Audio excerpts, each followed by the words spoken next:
you had come out before the game, so who's going to guard Luka? Wiggins? Looked like it was Wiggins. Yeah, and it looked like while playing number 5 pick Andrew Wiggins. Forcing that man. Yep. Forcing that man to get 20 points on 18 shots, and Wiggins basically matched him. Wiggins got 19 while playing that great D on Luka. That played a huge factor. Curry was not a great shooter, but very active. And then the second half, Klay Thompson remembered that he was supposed to be playing basketball, dropped 15 second half points, and seven Warriors in double digits. That'll do it. And take game 1 at home and shut down Luka Doncic along the way. That will do it. And I saw one stat. I still honestly don't know if I believe it, but the Mavs shot 44 three-pointers, and it said 41 of them were either open or wide open. That seems like it's almost preposterous. But if you're going to look at an adjustment for game 2, it's just make your shots. Don't miss so many open or wide open threes. However, that is calculated based on that statistic. But for the Warriors, they did a great job on Luka. And if you're ever going to get a game like that from Andrew Wiggins, and you have Steph Curry on your team, and you have Jordan Poole, and you have Klay Thompson, you have Draymond Green, you better end up winning that game. Because whatever Wiggins is going to give you is house money at that point. You know, I know he's been a good scorer throughout his career, but on Golden State, he's taken a much lesser scoring role because he's had to. And if you're going to get 19 from him, that's a huge boost for them because all the other guys can score, with the exception of Draymond, obviously, who brings something different. But you have lethal scorers all over Golden State. So if Wiggins is going to give you that type of game, I expect the Warriors to win. And they did a really good job on Luka. And Draymond mentioned it. They're going to, on TNT after the game, he came up with the Shaq, Ernie, Kenny, Chuck. He went on the studio, which was pretty cool actually. But he talked about how their game plan for Luka is going to be, we're not going to stop him one-on-one. So we're always going to have to bring help, but they're going to have to be they're just going to have to be crisp on their defensive rotations because everybody on Dallas can shoot. They didn't make the three-pointers in game 1, but the fact that you're shooting 44 threes shows you everybody on that team is confident that they can knock down a jump shot, and they should be. It's how they ended up beating Phoenix in game 7. And that's really what's going to come down to for the Warriors. I don't expect Luka to struggle like this again. We talked about it all last series. When the series eventually does shift back to Dallas for game 3, I'm sure some of those three-pointers that weren't falling in Chase Center are going to fall when they get back to whatever Dallas's arena is. I'm not quite sure what it is. But it'll fall when they get back to Dallas.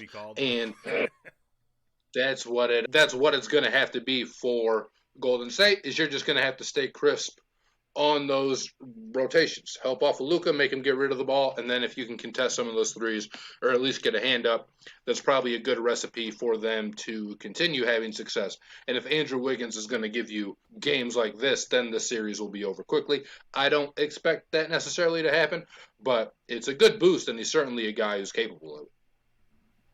Yeah. Doncic didn't play great, shot a lot, didn't score a lot, and he had teammates doing the same thing. Jalen Brunson took 16 shots, only got you 14 points. Bullock got you 12 on 12 shots. The only one who shot well was Dinwiddie.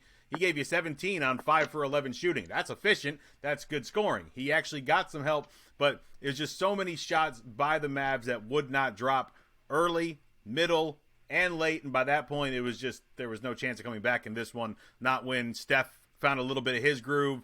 Klay, obviously, in the second half got into his groove. Poole giving you 19 off the bench. So it's a spoil of riches for the Warriors in game 1. But doesn't matter how many points you win the game by. You only get 1. So you can beat them by 25. If you lose the next 4 games by a combined 4 points, you still lost the series. So one game does not matter that much. The Mavs are going to go back and retool and learn from this game, and you expect a bunch of these players to have a better shooting. Even in game 2, it might not happen. We've seen how bad they've been on the road before. Aside from game 7 in the Phoenix series, they were terrible on the road. Luka had virtually no help in those other games in Phoenix. But in Game 7, they showed up. Maybe that gave them that confidence for the rest of the way. We'll have to wait and see. I do feel still good about my Warriors pick. I know you picked the Warriors as well. It might be a little earlier than in 7 games. It might happen if they can steal one of these ones back in Dallas when they go back there, as long as they don't blow anything at home. And as of so far in the playoffs, the Warriors have not blown it at home. They are undefeated at home. They have to feel good about that, and they have to feel good about their performance in Game 1. But again, it's just one game, and Doncic is too good to let this team just die. Yeah, and those Draymond sentiments after the game it's just one game. And I think that's how Golden State's going to approach it. And I'm obviously excited for the series to continue because I'm a basketball fan, and I have to figure we're going to get some crazy Luka Doncic game at some point, which is always fun to watch. And then I'd still watch out for that Steph Curry or Klay Thompson game too. So we're not going to be doing this again until next Tuesday. So we've got Friday, Saturday, Sunday. We got 4 days in between. What? There's going to be one more game. They'll probably have played Game 3 by the time you and I talk again. Yeah. Okay, so by the time we talk again, is anyone up 3-0? And if not, who's up 2-1? I don't think anyone will be up 3-0. I think Miami will be up 2-1, and I think the Warriors will be up 2-1. It's probably a coward's pick because I do honestly I wouldn't surprise me if Miami's up 3-0. I guess I just really like them. But, I don't think anyone will be up 3-0. I think all these teams are close enough to where it's hard to beat any of them 3 times in a row. All right, I'm going to say the Warriors are up 2-1, and I'm going to say Boston wins Game 2 and takes their home opener, Game 3, to be up 2-1. So by the next time we come around, we will find out. He's Ryan Griffin. I'm Matt Basson. Thank you for hanging out with us on Throwing Stones, and we'll see you guys again real soon. Yeah. Man on a mission, I'ma get it. You know I be on a what?